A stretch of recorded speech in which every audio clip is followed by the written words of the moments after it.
Mesdames et messieurs, bonsoir et bienvenue dans ce journal en ce jeudi 23 mars 2023. Dans les actualités de ce jour, page politique pour commencer. Le Conseil des ministres hier a considéré la demande d'aide de la Turquie suite au drame survenu dans ce pays, mais aussi l'avancement du projet train urbain. Les détails de ce Conseil des ministres dans ce reportage. Le gouvernement de Turquie a envoyé une lettre de demande d'aide humanitaire au gouvernement malagasy après les séismes qui sont survenus dans ce pays le 6 février 2023. Une demande à laquelle le Conseil des ministres d'hier a décidé de donner suite selon nos moyens. À cet effet, la forme d'aide que Madagascar pourra donner sera concertée avec l'ambassade de la Turquie à Madagascar. Il a été également communiqué durant le Conseil des ministres et qui devrait être opérationnel d'ici quelques mois, le projet présidentiel de transport train urbain. L'État a ainsi pris en charge les taxes et les impôts sur l'importation des équipements et matériels utiles pour la finalisation de ce projet de train urbain qui desservira la capitale et ses périphéries, selon le Conseil des ministres. La première vague de ces matériels sont déjà arrivés au port de Toamas, comme les rails, les locomotives, mais aussi les groupes électrogènes. D'autres vagues de matériel arriveront à Madagascar très prochainement. Le Conseil des ministres hier a aussi validé la préparation de la concertation nationale pour sensibiliser les acteurs politiques dans la lutte contre la propagation des armes illicites. Concertation qui se tiendra du 28 au 30 juin 2023 et qui est financée par l'Union européenne. Cette concertation verra la participation des experts issus d'Expertise France qui aidera dans la sensibilisation et dans le contenu des divers ateliers. Dans la foulée, le Conseil des ministres d'hier, 22 mars 2023, a approuvé la coordination et la distribution des cartes foncières au nombre de 2 millions dans tout Madagascar afin que cela respecte la loi sur le foncier au sein des collectivités territoriales décentralisées. Des mobilisations seront tenues dans toutes les régions sous la forme de semaines des cartes foncières pour laquelle le ministère de l'Aménagement du Territoire, les ministres coachs des régions, les gouverneurs mais aussi les préfets de police devront se donner la main pour la concrétisation. Dans les actualités de ce jour également, les renouvellements et les confections des passeports malagasy au sein du service des passeports de la police nationale à Nous est revenu à la normale depuis hier. Néanmoins, ceux qui ont des motifs de voyage seront priorisés selon le ministre de la Sécurité publique aujourd'hui durant la visite qu'il a effectuée au sein de ce service. Reportage de Feilana Rakotwasoul et Asnara Fanzanaj. La demande de passeport et le renouvellement de ce document de voyage est revenu à la normale au sein du service des passeports si cela a été suspendu depuis 2 mois. La capacité d'imprimerie de la machine pour la fabrication de transport est limitée, soit 200 par jour environ. Ce seront donc les évacuations sanitaires ou les missionnaires qui seront priorisés selon le ministre. Par ailleurs, des réformes seront apportées dans la façon de travailler au sein de ce service de délivrance de passeports, selon toujours les explications. Le ministre de la Sécurité publique a tenu à avertir tous ceux qui seront tentés de profiter de la situation et appelle tout un chacun à les dénoncer afin que la loi soit appliquée à leur encontre. Aujourd'hui, par exemple, 3 intermédiaires ont été arrêtés et seront présentés devant la justice lundi prochain. Dans les actualités de ce jour également, le mois du sacré du Ramadan commence aujourd'hui pour les musulmans du monde entier. Le comportement pendant le Ramadan qui ne se cantonne pas seulement aux jeunes, mais aussi axé sur l'autodiscipline et surtout dans sa valeur spirituelle selon les informations apportées aux croyants musulmans aujourd'hui. Les détails avec Essa Sylvain et Zahran Jans. La nouvelle lutte entendue par les musulmans s'est levée hier soir. Les croyants du monde entier, aujourd'hui est le début du mois sacré du Ramadan. Pendant cette période, dès la levée du soleil jusqu'à son coucher, de nombreuses activités sont interdites en signe de foi pour les musulmans. Ce sera une période d'abnégation, la rédemption pour les péchés commis, ainsi que d'apprentissage des leçons de vie. Les croyants se concentrent également sur la spiritualité et les heures de repentance augmentent chaque jour. Au terme de cette période, les ramadans du monde entier célébreront l'Aïd el-Fitr. Pour nous à Madagascar, l'Aïd el-Fitr est un jour férié. Cela marque la fin du mois de jeûne du Ramadan. Le ministre de l'Eau, de l'Assainissement et de l'Hygiène, Malagasy, participe à la conférence des Nations Unies sur l'eau. Il a fait une allocution à la seconde plénière tenue à cette occasion. Il a ainsi mis l'accent sur les efforts entrepris par Madagascar dans le secteur eau, assainissement et hygiène, notamment la mise en place des infrastructures afin d'assurer une durabilité des services et tout en assurant des tarifs socialement équitables.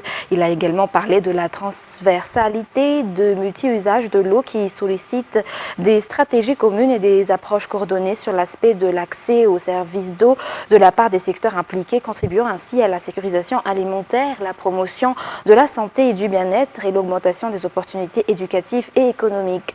Le ministre de l'eau, Fitnia Bravo-Kacha, a affirmé devant la plénière de la Conférence des Nations Unies sur l'eau les engagements de Madagascar qui s'allient au slogan choisi cette année pour la Conférence des Nations Unies sur l'eau et sur les 5 points d'ancrage de l'accélération du changement. Écoutons l'extrait de l'allocution prononcée par le ministre de l'eau. Concernant les ressources en eau de Madagascar, Madagascar dispose de ressources en eau renouvelables évaluées à 387 milliards de mètres cubes par an, soit une ressource en eau moyenne de 11 369 mètres cubes habitants par an. Et pourtant, l'indice d'exploitation des ressources en eau est seulement de 5%. En effet, la majorité des ressources en eau se perd vers l'océan, faute d'infrastructures suffisantes pour le stockage et la distribution d'eau. Mesdames et messieurs, face à cette situation, Son Excellence M. André Rajoelina, le président de la République de Madagascar, a établi la stratégie dédiée à l'eau dans le plan Émergence Madagascar pour la réalisation de son engagement au peuple malagasy, VELRAN numéro 2, eau pour tous. Ces dernières années, les efforts fournis par l'État malagasy se sont traduits par des résultats tangibles, notamment à l'accroissement du nombre de nouveaux bénéficiaires de l'accès à l'eau, qui a enregistré plus de 2 200 000 de nouveaux bénéficiaires. Actuellement, Madagascar s'attelle aux 2 projets importants de construction d'infrastructures en eau, des travaux de mobilisation de la rivière Efao financés par la ressource propre interne de l'État qui est en cours, avec la construction d'un pipeline de longueur de 97 km afin d'alimenter en eau 60 villages particulièrement sujets à la sécheresse et d'irriguer des centaines de milliers d'hectares de plaines pour une véritable transformation socio-économique de la région sud de Madagascar. Le deuxième projet s'agit du projet de mise en place de bassins de rétention d'eau dans 12 régions de l'île. En termes d'action, la mise en place des infrastructures se fait appel à une gestion adéquate afin d'assurer une durabilité de services avec des tarifs socialement équitables. La transversalité de l'usage multiple de l'eau sollicite des stratégies communes et des approches coordonnées sur l'aspect de l'accès aux services de l'eau de la part des secteurs impliqués, à savoir l'agriculture, l'énergie, la santé, l'éducation, la nutrition. Aussi, tenons-nous également à évoquer la situation précaire des femmes et des enfants sur cet accès aux services d'eau, notamment la part d'activités non rémunérées qu'ils consacrent aux activités de puisage d'eau et leur vulnérabilité à la qualité de l'eau. Mesdames et messieurs, si telle en est la situation de notre pays, à présent, nous souhaitons avancer et nos engagements s'alignent nos slogans choisis pour cette année pour la Conférence des Nations Unies sur l'eau. Madagascar s'engage ainsi à continuer les actions pour augmenter les financements dédiés au secteur eau, augmenter les budgets alloués par l'État malagasy et mobiliser le plus de financements de la part des partenaires techniques et financiers, accorder de l'importance aux données et informations pour enrichir les bases de données communes du secteur, mettre en place des stratégies de renforcement des capacités, déployer plus des efforts pour donner une plateforme et un soutien solide aux recherches scientifiques liées aux nouvelles technologies pour l'accès à l'eau. Enfin, renforcer les institutions existantes, appliquer les réglementations en vigueur du secteur. Mesdames et messieurs, voilà les engagements de Madagascar.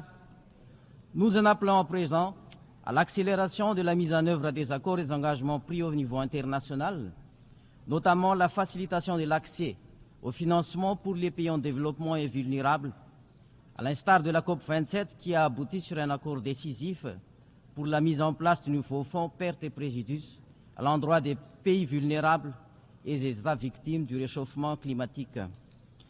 Des efforts sont encore nécessaires, nous le reconnaissons, et aujourd'hui nous confirmons notre engagement à faire partie des acteurs du changement et ainsi parvenir ensemble à l'atteinte de nos objectifs communs pour améliorer les conditions de l'accès à l'eau pour tous dans chaque pays.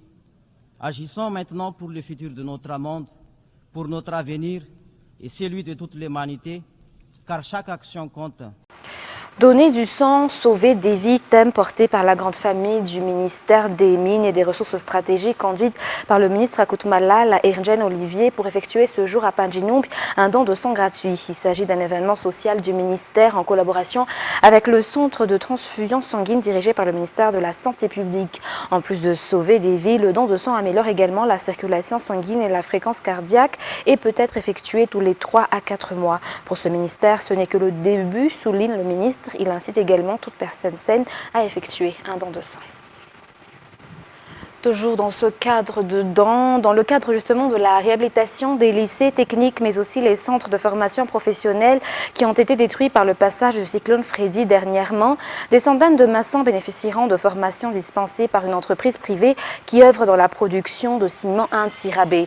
Un accord de coopération à cet effet a été signé ce matin à Tsarlalan. Les bénéficiaires pourront ainsi obtenir des certificats homologués par le ministère de l'Enseignement technique et de la formation professionnelle. Plus d'explications. Alors, le partenariat consiste notamment sur la certification de la formation que nous menons dans le cadre du Club des maçons, une formation certifiante pour les maçons qui a été signée l'an dernier. Donc, nous faisions déjà le Club des maçons depuis un certain nombre d'années, mais nous avons pu obtenir une certification du ministère l'an dernier. Et nous formons, c'est une bonne question, je pense, combien de maçons? À peu près plusieurs centaines tous les ans. À peu près toutes les semaines, nous réunissons plusieurs dizaines, à peu près 30 à 50 maçons, que ce soit à Tana, Ande-Sirabé, Fianarantsoa, Tamata, les principales villes du pays, de manière à avancer sur cette voie. Donc ça, c'est la pierre angulaire du partenariat, et puis nous avons travaillé, comme on l'a dit, sur un certain nombre de réhabilitations de centres ou de lycées ou d'écoles professionnelles ou techniques. Voilà les principaux sujets du partenariat, et nous continuons, comme on l'a dit, nous allons mettre en place un centre de formation près de notre usine à Ande-Sirabé, à Ibiti, qui est en cours de réflexion justement avec le ministère, à la fois sur le contenu, qu'est-ce qu'on va faire comme formation là-bas, et aussi sur le format. Voilà. Dans les actualités internationales de ce soir, plus de la moitié des stations-service de Loire-Atlantique sont touchées par des pénuries d'eau, au moins un carburant et environ 1 sur 6 à l'échelle de toute la France. La situation est critique, à en croire le gouvernement qui se dit prêt à réquisitionner des grévistes pour faire reprendre les expéditions de carburant de la raffinerie de Normandie, la plus grande de France. France 24. Nantes, plus d'une quinzaine de stations-service comme celle-ci sont à sec. Là, j'ai fait 3 stations déjà sur Nantes et c'est la 3e là, donc je pense que ça va être abandon de recherche de gasoil pour aujourd'hui, quoi. J'habite dans un autre quartier, il n'y en a pas non plus.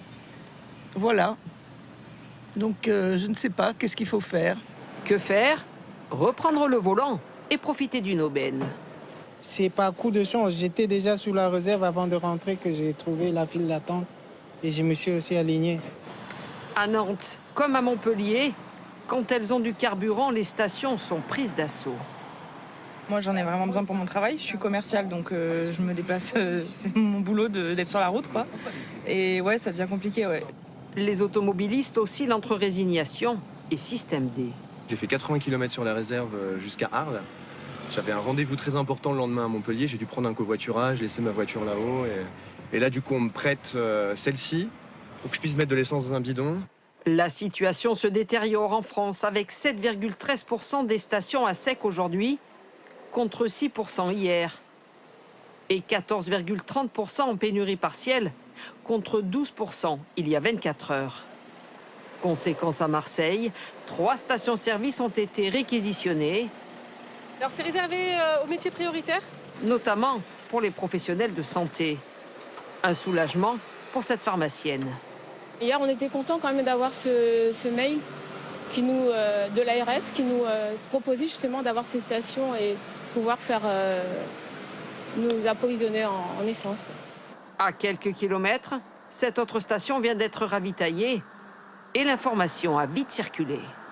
Mon beau-fils m'a dit qu'il y avait du gasoil ici, donc je viens vite en chercher parce qu'on n'en trouve nulle part. Ce soir, les expéditions de carburant restent bloquées dans une majorité des 7 raffineries françaises.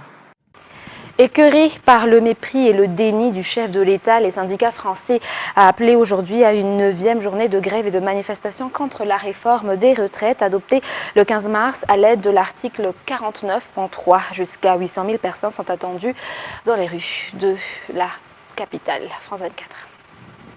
Ils bloquent des ports, des gares, de Brest à Toulouse. Demain, ils sont appelés par les syndicats à descendre dans la rue pour la 9e fois en 2 mois. Quelle mobilisation prévue? Sur les piquets de grève de Poitiers jusque dans les rues de Paris, les militants veulent croire à un nombre record de manifestants. J'espère en tout cas que les gens vont se réveiller et que ceux qui n'étaient pas encore dans la rue vont pouvoir nous rejoindre dans la rue et dire à Macron que sa réforme on n'en veut pas et même sa façon de gouverner on n'en veut pas. Les services de renseignement territoriaux prévoient 600 à 800 000 personnes sur tout le territoire. C'est plus que la semaine dernière, mais beaucoup moins que le 7 mars dernier, par exemple.